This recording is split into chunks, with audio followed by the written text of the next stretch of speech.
Hello viewers, welcome to our channel. నేను మీ Charan Parimi. BJP ఈ మధ్యంతర ఎలక్షన్లలో మునిగిపోతున్న నావా. బీజేపీ తన మొత్తం పవర్ అంతా కోల్పోయి తన సీట్లని ఓట్లని అన్నిటిని కోల్పోబోతుందా? సో ప్రస్తుతం చూస్తూ ఉంటే కొన్ని సర్వేలు ఇదే చెబుతూ ఉన్నాయి. ఇప్పుడు జరగబోతున్న హర్యానా, మహారాష్ట్ర ఎలక్షన్స్, అలాగే జమ్మూ కాశ్మీర్ ఎలక్షన్స్, ఆ తర్వాత 2 ఏళ్లలో రాబోతున్న తమిళనాడు ఎలక్షన్లు, ఈ ఎలక్షన్లన్నింటిని దృష్టిలో పెట్టుకొని కేరళ ఎలక్షన్లు ఇవన్నీ కలిపి చూస్తే ఈ ప్రాంతాలలో ఖచ్చితంగా బీజేపీకి పెద్ద దెబ్బే పడబోతుంది. బీజేపీ ఇక మునిగిపోతున్న నావా అని చెప్పేసి కేకే సర్వేస్, ఇప్పుడు కేకే అని చెప్పేసి మనకు ఆల్రెడీ ఏపీలో ఒక సర్వే చేస్తున్న సంస్థ ఉంది. ఆ సంస్థ బాగా పాపులర్ అయింది. మొన్న ఎలక్షన్స్లో ఏవైతే రిజల్ట్స్ ఉన్నాయో ఈ రిజల్ట్స్ని దాదాపు మోస్ట్ యాక్యురేట్గా చెప్పిన సంస్థ ఏదైనా ఉందంటే అది కేకే. కిరణ్ కొండేటి అనే వ్యక్తి దాన్ని నిర్వహిస్తూ ఉన్నాడు. ఆయన కొన్ని ఇంటర్వ్యూలో ఇవన్నీ పంచుకున్నాడు అనమాట. ఇప్పుడు బీజేపీకి సంబంధించి జాతీయ స్థాయిలో ఆయన చేసిన సర్వేలో ఏం తేలింది, ఏం జరగబోతుంది అనేది మనం ఇప్పుడు చూస్తే, బీజేపీ మొన్నటి ఎలక్షన్స్లో కాస్త గట్టి దెబ్బనే తింది.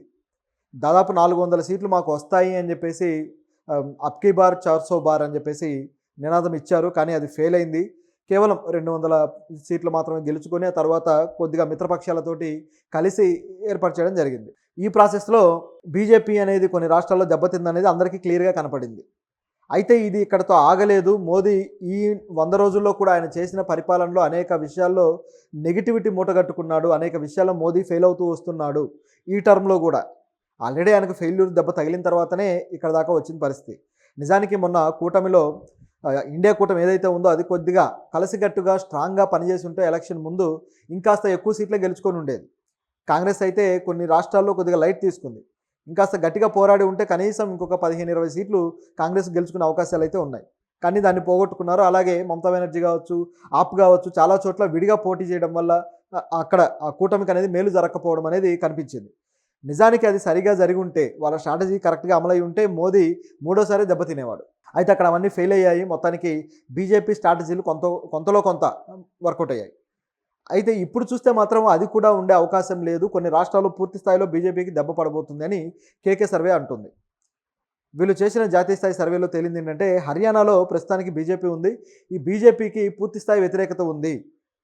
మార్జిన్ కూడా కాదు, గట్టిగానే దెబ్బ పడుతుంది అని చెప్పేసి అంటున్నాడు. నిజానికి ఇక్కడ కాంగ్రెస్, ఆప్ రెండు కూడా విడివిడిగా పోటీ చేస్తున్నాయి. ఇటువంటి టైంలో మరి బీజేపీకి ఎలా దెబ్బ పడుతుంది, ఓట్లు చీల్తాయి కదా అంటే, నిజానికి రైతుల ఉద్యమం, గత సంవత్సరం జరిగిన రైతుల ఉద్యమం ఏదైతే ఉందో గత ప్రభుత్వ కాలంలో, అదంతా కూడా హర్యానా, పంజాబ్ నుంచి వచ్చిన రైతులే చేశారు. సో ఈ రైతులకి కేంద్ర ప్రభుత్వం మీద పీకల దాకా ఉంది. ఖచ్చితంగా ఎదురు దెబ్బ తింటారనేది ఇక్కడ కనిపిస్తున్న వార్త. అయితే ఒకవేళ ఓటు చీలి కాంగ్రెస్కి, ఆప్కి వస్తే వీళ్ళు పోస్ట్ అలయన్స్గా ఏర్పడబోతున్నారు అని చెప్పేసి కనిపిస్తుంది. అంటే పోస్ట్ ఎలక్షన్ అలయన్స్గా వీళ్ళు ఏర్పడతారు. అప్పుడు కలిసి గవర్నమెంట్ ఏర్పాటు చేసే అవకాశం ఉంటుంది అనేది కనిపిస్తుంది. అంటే ఎలక్షన్కి ముందు లేకపోవచ్చు, కానీ ఎలక్షన్కి తర్వాత మాత్రం అలయన్స్ ఉంటుంది. సో ఇది ఒక యాంగిల్. దీంతోపాటు జమ్మూ కాశ్మీర్లో చూసుకుంటే, జమ్మూ కాశ్మీర్ పరిస్థితి ఎలా ఉందంటే, మోదీ గారు అక్కడ శాంతి భద్రతలు ఏర్పరచామని, అక్కడ అనేక కొత్త కంపెనీలు వస్తున్నాయి, ఇంటర్నేషనల్ కంపెనీలు వస్తున్నాయి, G20 సదస్సు కూడా అక్కడ నిర్వహించడం జరిగింది. అలాగే కొన్ని చోట్ల కొన్ని సినిమా థియేటర్లు 30 సంవత్సరాల తర్వాత సినిమా థియేటర్ అనేది ఒకటి మళ్ళీ తెరుచుకోవడం జరిగింది. అలాగే ఒక temple, I think Kalika Mata temple అనుకుంటా, టెంపుల్ పేరు మర్చిపోయాను. సో ఈ టెంపుల్ అయితే దాదాపు 70 సంవత్సరాల తర్వాత దీన్ని ఓపెన్ చేస్తున్నారు. ఇట్లా రకరకాలుగా వచ్చాయి. ఇవన్నీ కొంత జరిగిన మాట వాస్తవమే. అయితే దీంట్లో బయటికి కనిపిస్తుంది ఒకటి, లోపల ఉంది మరొకటి. ఇంకా ప్రజల మీద ఆంక్షలు ఉన్నాయి. ప్రజలు పీకల దాకా బీజేపీ మీద కోపంతో ఉన్నారనేది ఇక్కడ కనిపిస్తుంది.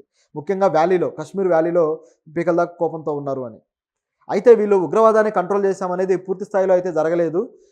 కాశ్మీర్ వేర్పాటువాదులను కంట్రోల్ చేసిన మాట కొంతవరకు వాస్తవం, కానీ పాకిస్తాన్ నుంచి వచ్చే ఉగ్రవాదాన్ని మాత్రం కంట్రోల్ చేయలేకపోయారు. రీసెంట్గా కూడా 2-3 సార్లు మన దేశం మీద ముఖ్యంగా వ్యాలీలో దాడులు అయితే జరిగాయి. అక్కడ చాలామంది మళ్ళీ ఆర్మీ అధికారులు చనిపోవడము, ఎదురుదాడులు జరగడం, ఇవన్నీ కూడా గత నెలలో కూడా జరిగాయి. సో దీన్ని బట్టి చూస్తే వీళ్ళు చెబుతుంది పూర్తి స్థాయిలో వాస్తవంగా లేదనేది క్లియర్. అయితే కొంతలో కొంత యువత ఇటువైపు టెర్రరిజం వైపు వెళ్లకుండా ఉండటం కోసం వాళ్ళకంటూ కొంత ఉపాధిని క్రియేట్ చేయడానికి ప్రయత్నం జరుగుతూ ఉంది. ఇందులో ఈ యువత అనేది కొద్దిగా ఐడియా మార్చుకుంది, కొద్దిగా మైండ్ సెట్ను కూడా చేంజ్ చేసుకుంటూ ఉంటుంది అనేది కనిపిస్తుంది. అయితే ఇక్కడ ఇంకా ఇది పెరగాల్సిన అవసరం ఉంది. నిజం చెప్పాలంటే జమ్మూ కాశ్మీర్లో కొద్దిగా అలయన్స్ రూపంలో ఏదైనా ప్రభుత్వం వస్తే బాగుంటుంది. పూర్తి స్థాయిలో బీజేపీ వచ్చినా ఇబ్బందికరమైన పరిస్థితి ఉంటుంది. ఎందుకంటే వ్యాలీలో కాస్త కఠినమైన చట్టాలు తీసుకొచ్చి ఇబ్బంది పెట్టే అవకాశం ఉంది. అది మొదటిగా మోసం వస్తుంది. ఇప్పుడు లక్షద్వీప్లో కూడా ఇదే విధంగా చేయబోయారు. సో ఇక్కడ నిజానికి అక్కడ ఉన్న నేటివ్ పీపుల్ మీద అనేక ఆంక్షలు విధించి ఇబ్బంది పెట్టడానికి చూస్తే ఎవరైతే లెఫ్టినెంట్ గవర్నర్ ఉన్నారో అక్కడ తీవ్రస్థాయి వ్యతిరేకత వచ్చింది. అంటే బీజేపీకి సంబంధించిన కొన్ని నామ్స్ అక్కడ నిజానికి బీఫ్ తినడం అనేది చాలా కామన్ విషయం. దాని మీద ఆంక్షలు విధించడం ఈ తరహాలో చేయబోతే బాగా వ్యతిరేకించారు. అట్లా ఇక్కడ చూసుకుంటే మొదటికే మోసం వచ్చే ప్రయత్నం జరగకుండా కొద్దిగా అలయన్స్లో ఏర్పడినప్పుడు మాత్రం ప్రభుత్వం బాగా పనిచేస్తుందేమో అనిపిస్తుంది మనకి.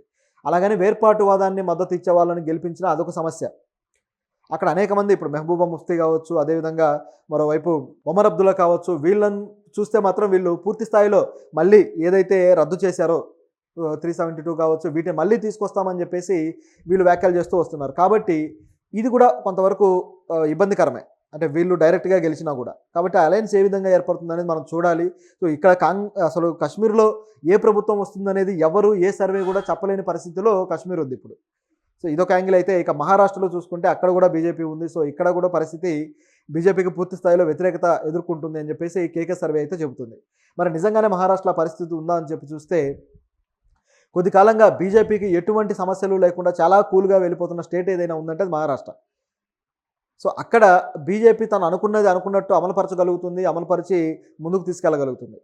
అక్కడ కాంగ్రెస్తో ఎటువంటి ఇబ్బంది కూడా రావట్లేదు. నిజానికి అక్కడ కాంగ్రెస్ స్తబ్దుగా ఉందేమో అన్న పరిస్థితి ఉంది.